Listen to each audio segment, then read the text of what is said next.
Jeff Bezos is raising a $100 billion manufacturing fund to acquire and overhaul heavy industrial companies using proprietary artificial intelligence. This chart shows the projected U.S. labor gap. The American physical economy contributes almost $3 trillion to the GDP, but manufacturers face a severe shortage, reaching 1.9 million unfilled jobs by 2030. That massive deficit is colliding with an influx of federal cash.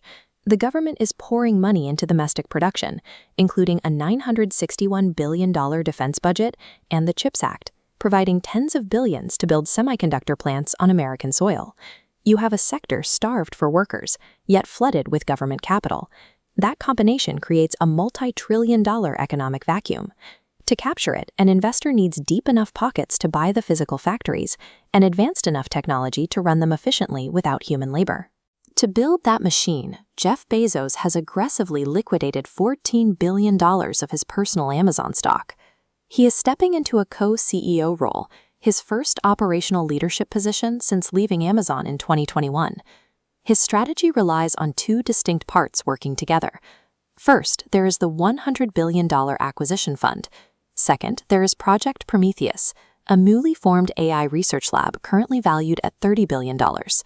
The fund buys the manufacturing companies. Prometheus supplies the technology to rewrite how they operate. Tech giants typically license their software to outside firms. Bezos is building the intelligence specifically to own and run the physical assets himself.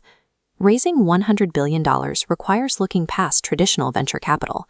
Bezos has been actively courting sovereign wealth funds, traveling to Singapore and the United Arab Emirates to secure backing from massive state-owned investment vehicles. The fund is targeting heavily subsidized, high-margin sectors.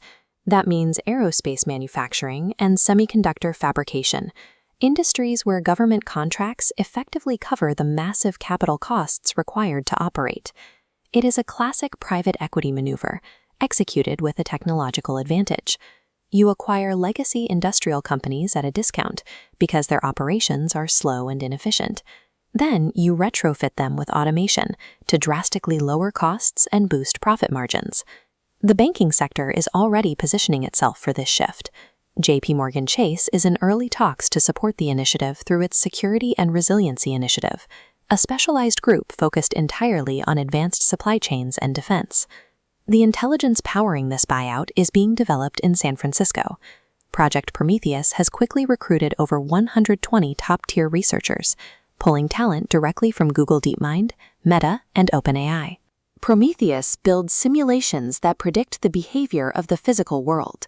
Their models calculate exactly where a metal part will crack under pressure and map out how air flows over an aircraft wing, testing thousands of scenarios before anything is physically built. To validate those simulations, the startup is searching for up to 100,000 square feet of industrial space in the Bay Area. They are training robots through physical trial and error, moving the computing power out of the server room and onto the concrete floor. By centralizing all this fragmented research, Prometheus intends to become the single, unified platform for industrial artificial intelligence. Here is exactly how the loop functions. First, the $100 billion fund targets a distressed or inefficient legacy manufacturer, like an aging chipmaker, and acquires it cheaply.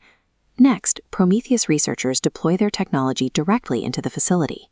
They install digital twins to monitor operations and deploy agentic AI, software systems capable of autonomously making decisions and managing complex factory workflows without human input.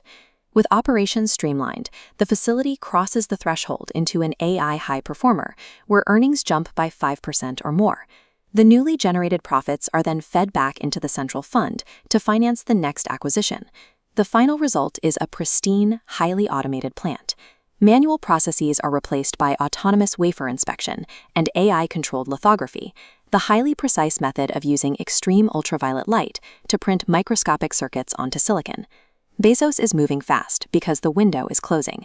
A massive push is underway across the tech industry to completely separate the production of physical goods from human labor. He faces direct competition from figures like Travis Kalanick.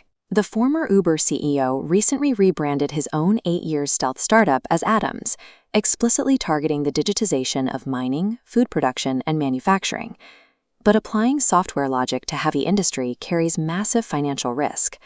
SoftBank's Vision Fund attempted something similar with Katerra, a construction startup that burned through $2 billion before going bankrupt.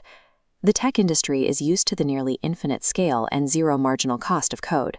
Heavy industry operates on razor-thin margins, constrained by the inescapable laws of physics and material costs.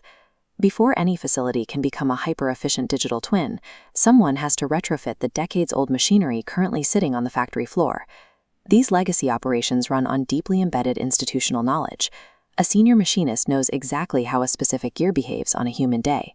That kind of analog intuition is incredibly difficult to capture, quantify, and convert into training data for a neural network. Beyond the technical hurdles, there is human friction. Overhauling American factories means navigating strict environmental regulations, local infrastructure limits, and labor unions. Senator Bernie Sanders has already criticized the Bezos Fund, describing it as an attack on the working class. Bezos's $100 billion bet marks a turning point for the tech sector.